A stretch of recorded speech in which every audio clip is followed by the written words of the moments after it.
Hello and welcome to today's online workshop. Today we're going to be talking about test anxiety. My name is Zen. I am a peer mentor tutor here at Trio Student Support Services, and I will be walking you through this online workshop. So at the end of this workshop, there will be a short quiz or questionnaire, and in one of the slides I have, there is a password and that will help you access the quiz after this video. So with that, let us move on with our online workshop. So test anxiety, what is it? How do we handle it? And how do we keep moving? So test anxiety. Test anxiety can have many different influencing factors such as generalized anxiety disorder, a fear of failure, or a history of poor test taking. Even if you were well prepared for an exam, test, or quiz, think about any time you've sat down and you have your quiz in front of you or your test and you have your pencil in hand and you're ready to go and it feels like you freeze and you feel like you're going to get sick and you just feel like your brain decided to escape your skull somehow and run out the door. Well, that would be an example of test anxiety. But fear not, because there's good news ahead of us. You're not alone. Test anxiety affects approximately 20% of the school-going population, and an additional 18% have a mild form of it. Or I'm not mild, I'm sorry, a moderate form of it. I myself am someone who suffers from severe test anxiety, so I fall into those statistics. So causes and the effect it has on us. So causes and the effects. We have a learned behavior and performance anxiety. So test anxiety as a learned behavior, this could be caused by associating grades with personal self-worth, or maybe a teacher embarrassed a student during class in regards to grades. So let's see. And test anxiety can come from a feeling of lack of control or maybe a fear of just not finishing the test on time. So performance anxiety is common with students who suffer from test anxiety. Uh, it can develop from a fear of alienation from parents, family, and friends due to poor grades. This is common with first generation American families. Uh, Performance anxiety is exacerbated by the biological cause of adrenaline increase in the brain. This is commonly referred to as the fight or flight response, so you might be familiar with that terminology. Symptoms, what happens to us? So there are quite a few symptoms. So let's start with physical. So we have excessive sweating, nausea, vomiting or diarrhea, stomach pain, rapid heartbeat, shortness of breath, headaches, or feeling lightheaded or faint. So if you ever felt like you're in the middle of an exam and you just kind of felt like you were going to vomit because you're just so nervous, and that could be a physical response, or even shortness of breath, like you felt like you couldn't breathe for a moment. That could do it. That could be a symptom. Um, Behavioral and cognitive. So we have difficulty concentrating, thinking negatively about yourself, and comparing yourself to others, or becoming fidgety. So thinking negatively about yourself and comparing yourself to others. This can also be attributed to, somebody, a lot of people finish the test before you and you're still there. Like you could like maybe internalize that. I know I have been guilty of that. Like I'll see somebody finish before me, and I'm like, oh, there's a lot of people done, and I realize, well, I'm going at my own pace. It you just have to catch yourself with that sometimes. But I digress. That is a behavioral or a cognitive symptom. And then we have emotional symptoms. So we have self-doubt, fear, stress, hopelessness, inadequacy, anger, feeling nervous, and feeling restless. And feeling restless, I feel kind of ties into becoming fidgety. I feel those two kind of go hand in hand. So, tips for management. Multiple studies have shown that there are ways to reduce test anxiety, especially during homework assignments. Or during a test or an exam. So we have relaxation techniques, the tensing and differential relaxation method, the palming method.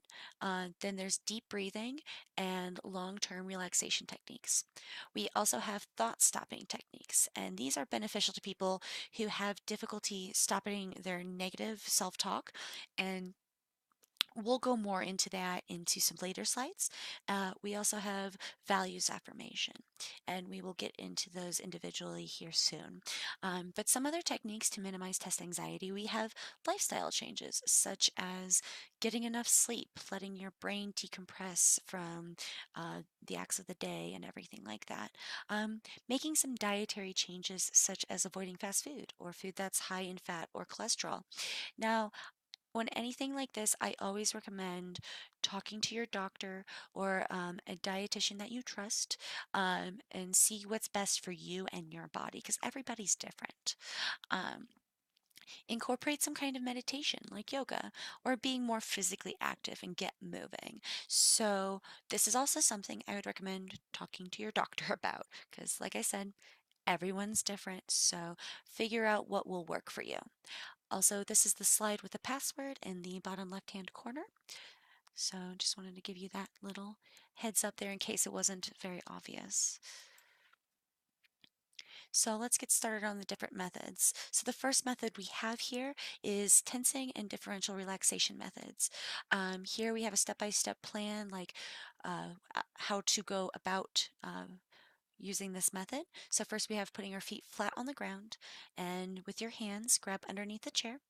And while you are pushing down on your feet, you will pull up on your chair at the same time, um, for about 5 seconds, and then you're going to relax for 5 to 10 seconds after that. So repeat the process 2 or 3 times. This will relax all your muscles except the ones that you actually use to take the test. I feel like this would also be good for like homework too. Maybe you just need to like relax for a second, and I feel like you could utilize this in a homework session as well. The next is the palming method. First it says to close and cover your eyes and using the center of the palms of your hands. So, prevent your hands from touching your eyes. So, you're going to take the palm of your hands and place them on your cheekbones, and then place your fingers, your fingertips, on your forehead. And so, just don't touch your eyes at all, don't rub them or handle them in any way. So the next step we have is think of some real or imaginary relaxing scene. Mentally visualize the scene. So some people use a meadow, which is great because in this slide I have a group of individuals running through a meadow. Um, Picture the scene as if you're actually there and look through your own eyes. Um, Visualize this relaxing scene for 1 to 2 minutes. Um, I feel like, again, this is something you can use in both homework time or if you're in the middle of an exam. Next, we have deep breathing. And so if you're someone who's ever, done any yoga or Pilates, this might sound familiar to you. So deep breathing, it starts with sit straight up in your chair in a good posture position. So um, don't slouch, but be comfortable. Um, and make sure you're not like too far leaned back in your chair or anything. So then you're going to slowly inhale through your nose. And as you inhale, first fill the lower sections of your lungs and work your way up to the upper parts of your lungs. So this might sound weird to some people, but you're going to like think about when they say lower section of your lungs, think about like your upper belly or your lower ribs, and you're going to start there. And then you're going to work your way up to your upper chest towards your collarbones, and then you're going to fill that up next. And then you'll hold your breath for a few seconds, exhale slowly through your mouth, and then wait a few seconds and repeat the cycle as needed. Um, I feel like this one's worked well for me. I always recommend it, but yeah, whatever works for you.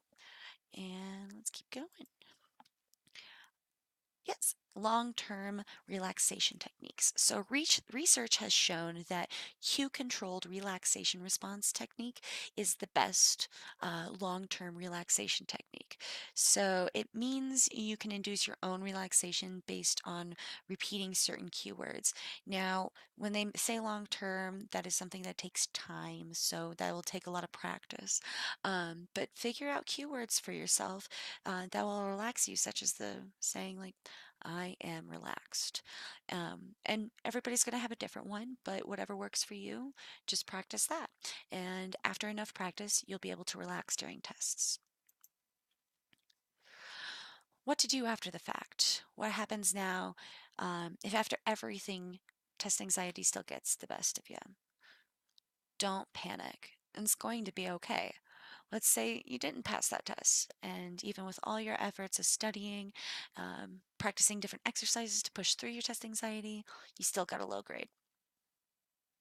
Don't just remember to tell yourself to look at this positively. Force yourself to make a positive spin on this outcome and persevere. Just keep looking forward. You can do this. This is an opportunity to practice positive self-talk.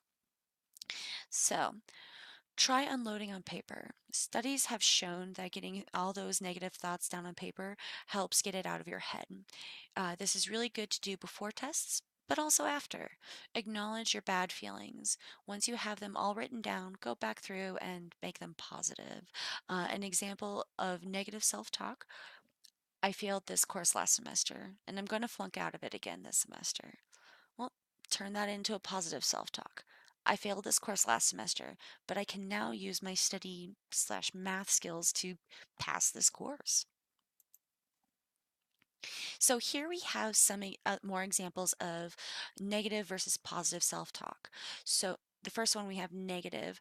I really don't want to fail this class again, and I don't even know why I bothered trying. So turn that into something positive. Because I've taken this class before, I am more prepared and ready than before. The next one, I can't get the answer to this math problem. I feel so stupid. Now, this one always gets me because I am someone who I've done that too. I've self-deprecated myself by saying like, "Oh, I feel so stupid. Like, why can't I get this?" And I've heard this too from other peers. So, um, I like the positive spin on this one. I've felt helpless with this problem before, and I figured it out. I'll figure this out. So, just another great example of just taking that negative self-talk and making it positive. Next one we have is I'm going to fail. I failed the last one. This one will be no different. Positive. I know the material. I have to be confident that I will do my best. And here we have, oh, this one gets me every time. I'm not smart enough to be in this program. Why am I even here? This one always gets me. It always makes me so sad. And, I really like the positive spin on this one. I am determined and dedicated, and I will keep working hard through this program. Love it. And finally, we have I don't think my professor likes me. I'm not going to pass this class. And a positive spin on this would be I'm going to talk to my professor about any difficulties I might have in this class and ask for help. Now, this could be situationally like if you are having a problem with a professor, please, please, please talk to an advisor. But this is more specifically for negative versus positive self talk, so this one's more situational. So we have values affirmation. So the values affirmation exercise is when you write down briefly about something you value and why it matters to you. This affirmation focuses the student on their motivations throughout their academic career. So what values do you hold near and dear, and just have this on hand whenever you need that, whenever you're going through your academic career and just really need that affirmation for you. I know some people they have like inspiration boards too, like um, by their desk at home, or maybe they have like a picture of it on their phone or something. Like whatever works for you, I think that it's a great idea. And so here we come to on-campus resources, where to go for help. So MSU Denver campus has assistance available uh, to students, which I think is great. That's one of the many things I love about this campus. So first we have the Access Center, and it's a great place to utilize for any accommodations you may need. For example, if you need an accommodation letter for your class, this would be the place to reach out. So let's say you need extra time to work on a test. So you just need more time allotted for you. The Access Center is a great place to utilize that. And they can write you a letter or have you take the test at the Access Center. Definitely reach out to them if you want to learn more information. Another great resource on campus is the Counseling Center. You can have one-on-one appointments to discuss whatever you need. They also offer workshops throughout the semester to help you better understand and process whatever it is you're going through. And I just think that they're a great resource on campus as well. And sometimes it's just nice to talk to someone and just get that out there. So, yeah. And finally, I wanted to say thank you so much for watching this video. Hopefully it was beneficial to you. Again, my name is Zen, and I'm a peer mentor tutor here at Trio. Uh, I also added the phone number for the front desk, so if you ever want to meet with a peer mentor tutor or even one of the professional staff members, feel free to give the front desk a buzz, and they will get you on someone's schedule. Also, I did go ahead and add the website for Trio. And again, thank you so much for watching this video, and I hope you all have a wonderful rest of your day.